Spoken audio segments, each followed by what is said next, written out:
Y nuestro primer invitado de hoy es Víctor Santamaría, que es secretario general del Sindicato Único de Trabajadores de Edificios de Renta Horizontal, presidente del Congreso Metropolitano del Partido Justicialista. Yo creo, buenas noches y gracias por estar en Octavo Mandamiento. No, gracias a ustedes por la invitación.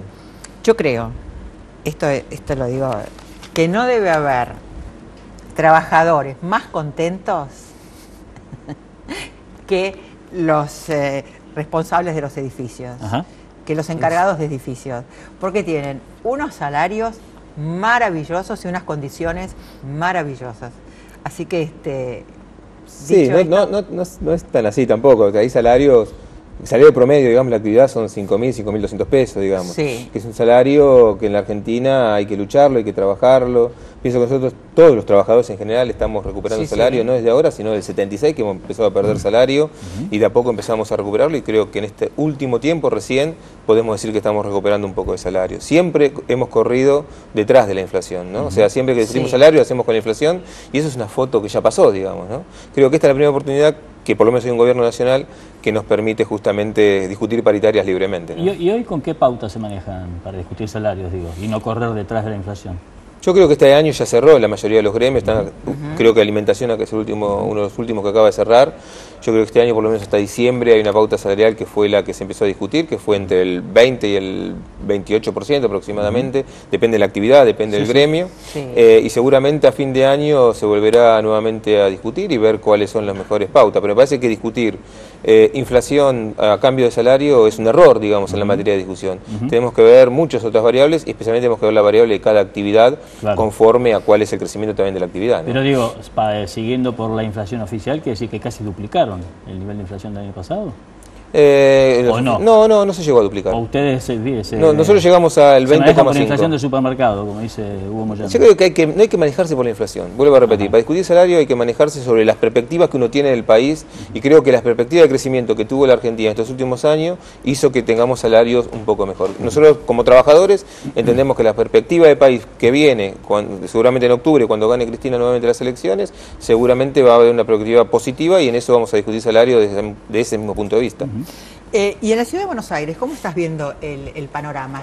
¿Estás apoyando a Filmus? Estamos trabajando, saben que desde varios sindicatos, el movimiento obrero, tenemos una fuerte participación en lo que tiene que ver con la vida política, no solamente de la ciudad, sino del país, digamos, ¿no? Y entendemos que en la Ciudad de Buenos Aires hay una oportunidad importantísima de cambio. Creo que lamentablemente el ingeniero Mauricio Macri ha tenido una expectativa muy grande y ha defraudado mucho a la gente. Con solo viajar en taxi uno se da cuenta, charlando con los taxistas, charlando con los propios encargados de edificio, ve que hubo una expectativa hace 4 años atrás que hoy terminó defraudando por lo menos la gran mayoría de los porteños. Uno ve recorriendo la zona, no hay que recorrer el sur para ver hoy en día, lamentablemente, cómo está la Ciudad de Buenos Aires. El norte, digamos, ¿no? Ve el tema de la basura, que es un conflicto, ve el tema de los grados de gente, de indigencia que hay hoy en la calle de la Ciudad de Buenos Aires, que hay un padrón oficial que maneja el gobierno de la ciudad, pero hay una realidad que es la que caminamos todos los vecinos. Seguramente cuando uno muchas veces cuando uno critica el INDEC no ve el INDEC que tiene la Ciudad de Buenos Aires con respecto a medir la pobreza y los grados que hoy tiene de miseria en nuestra propia ciudad, digamos, ¿no? La falta de escuelas, la falta de muchas cosas que son obra pública. Yo creo que el ingeniero Mauricio Macri hizo una cuenta, digo, a ver, a la escuela van un 40, un 50% de los hijos, otros van a escuela privada. Yo me dediqué casi 50% a escuela privada, el resto lo abandono porque no es mi electorado. ¿No lo abandona o no tiene fondos porque el gobierno nacional no se los envía? No, este es el recinto más rico que tiene la República Argentina. El presupuesto debe estar hoy en cerca de 6.000 millones de dólares. Digo, no depende de su recaudación de ningún Estado nacional. Depende de la buena distribución de los fondos que se haga y de ejecutarlos después, porque las grandes denuncias que hubo estos 4 años es que hubo falta de ejecución. Ahora, Víctor, en general la ciudad le es esquiva al peronismo y le es esquiva al oficialismo. ¿Cómo van a manejar? Porque por otro lado está Pino Solanas, que también junta un sector del progresismo o de los enojados con Macri y de los enojados también con el gobierno central. ¿Cómo van a manejar? Está Tellerman por otro lado, Todesca, qué sé yo, hay un montón de candidatos por ahí que ¿cómo se van a manejar? ¿Cómo ves este panorama? ¿Qué hacen los que están enojados con Macri y los que están enojados con el gobierno? Porque les esquiva la Ciudad de Buenos Aires. Nosotros en la Ciudad de Buenos Aires tenemos un proyecto político que es muy claro, que encabeza Cristina Fernández de Kirchner a nivel nacional, que venimos haciendo un país diferente del 2013 a la fecha, y lo que no hemos podido hacerlo en estos últimos 4 años fue en la Ciudad de Buenos Aires. Es la primera vez que hay un candidato con serias posibilidades de ganar, como es Daniel Filmus en la Ciudad de Buenos Aires, que va a poder llevar ese proyecto a la ciudad. Con todo lo que se ha hecho a nivel nacional, que lamentablemente... ¿Te parecía mejor Filmus que Vudú? A mí sí, porque nosotros estábamos trabajando con Daniel hace mucho tiempo.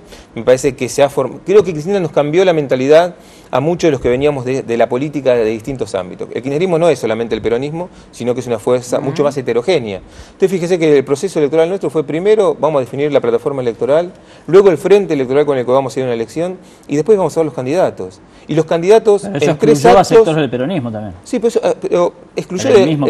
Habrá excluido en una lista, pero no en la forma de hacer política y lo que pensamos de la política, ni de lo que firmamos en el momento de hacer una plataforma electoral. Fíjese que los 3 candidatos o precandidatos participaron de actos en los cuales se hablaba loas uno de los otros. Yo me acuerdo que nosotros venimos de un peronismo donde en el 83 los congresos se terminaban a los sillazos. Creo que ese crecimiento político que tuvo interno el Partido Justicialista, primero de la mano de Néstor Kirchner y luego hoy de Cristina Fernández de Kirchner, es una superación también para la política. La reforma de la ley electoral, las primarias que vamos a hacer ahora en 14 de agosto, para muchos parecerán simplemente una escenografía para una elección. ¿Eso se votó en el Congreso del PJ también? Todo este proceso que estás hablando, ¿se votó en el Congreso del PJ? No solamente en el Congreso del PJ a nivel Ciudad de Buenos Aires, sino también a nivel nacional. Nosotros en el peronismo de Ciudad de Buenos Aires hemos decidido formar un frente electoral con fuerzas que no son peronistas, que vienen de otros lugares, y hemos discutido entre todas las fuerzas, son 12 partidos políticos, una misma plataforma electoral. Eso no se ve muy pocas veces antes de definir un candidato. Siempre vamos primero con el candidato y luego con la plataforma electoral. Creo que esto fue un cambio importante para la interna de nuestro propio pensamiento. Tenemos 2 minutos, pero me gustaría saber, en el panorama sindical, el gobierno prometió personería jurídica a la CTA. ¿Qué deudas le quedan con el sindicalismo, con la democracia sindical a este gobierno? Yo creo que la primera deuda tenemos que tener nosotros, los propios que venimos parte del movimiento obrero, que tenemos que discutir cuáles son nuestros errores hasta la fecha, cuáles son nuestras virtudes, tratar de, ya pasaron 10 años, pero este siglo XXI que ya empezó, tratar de tener una visión y una filosofía de vida de lo que tiene que ser el movimiento obrero para los próximos años. Ese es el primer paso.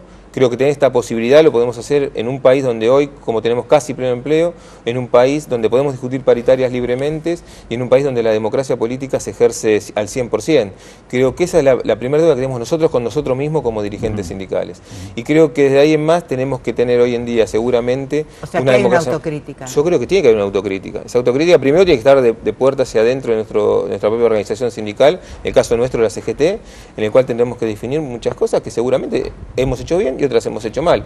Creo que hoy en día poder discutir salario, poder discutir paritarias fuertemente como lo está haciendo el movimiento obrero y conseguir aumentos salariales es porque hay un eje central que tiene que ver con las organizaciones gremiales. Y eso se puede hacer cuando hay sindicatos fuertes. Yo conozco experiencias en el mundo de 2 extremos. Sindicatos muy fuertes, como son los suecos, los de Dinamarca, Bélgica.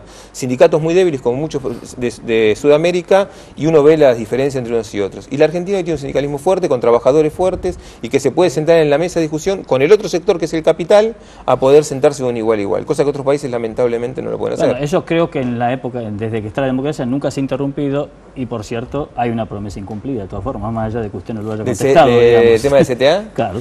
Yo creo en las centrales obreras únicas, porque creo que eso le da fuerza al movimiento obrero. Pero también creo en la democracia sindical.